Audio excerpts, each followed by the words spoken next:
There was once a king's son. Nobody had so many or such beautiful books as he had. He could read about everything which had ever happened in this world and see it all represented in the most beautiful pictures. He could get information about every nation and every country, but as to where the Garden of Paradise was to be found, not a word could he discover, and this was the very thing he thought most about. His grandmother had told him, when he was quite a little fellow and was about to begin his school life, that every flower in the Garden of Paradise was a delicious cake, and that the pistils were full of wine.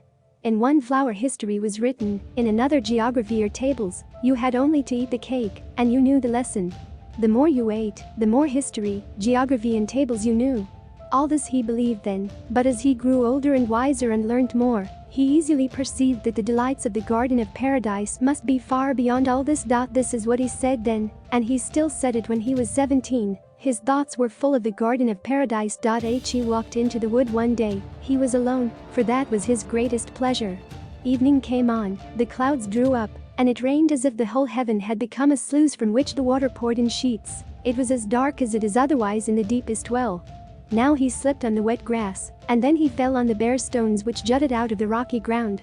Everything was dripping, and at last, the poor prince hadn't got a dry thread on him. He had to climb over huge rocks where the water oozed out of the thick moss.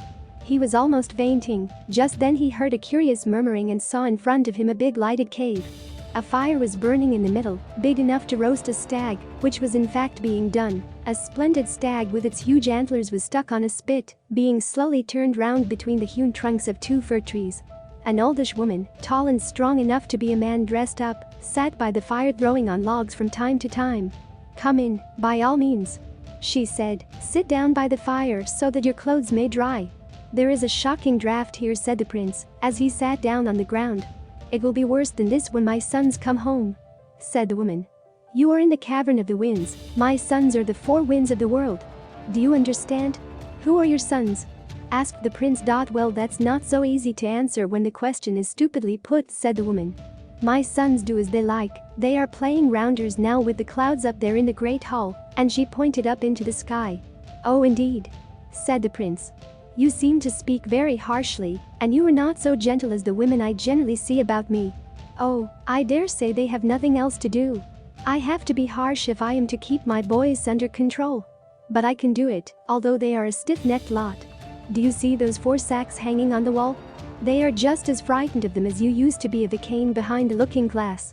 I can double the boys up, I can tell you, and then they have to go into the bag. We don't stand upon ceremony, and there they have to stay. They can't get out to play their tricks till it suits me to let them. But here we have one of them."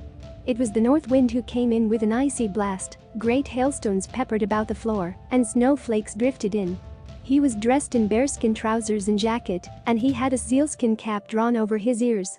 Long icicles were hanging from his beard, and one hailstone after another dropped down from the collar of his jacket.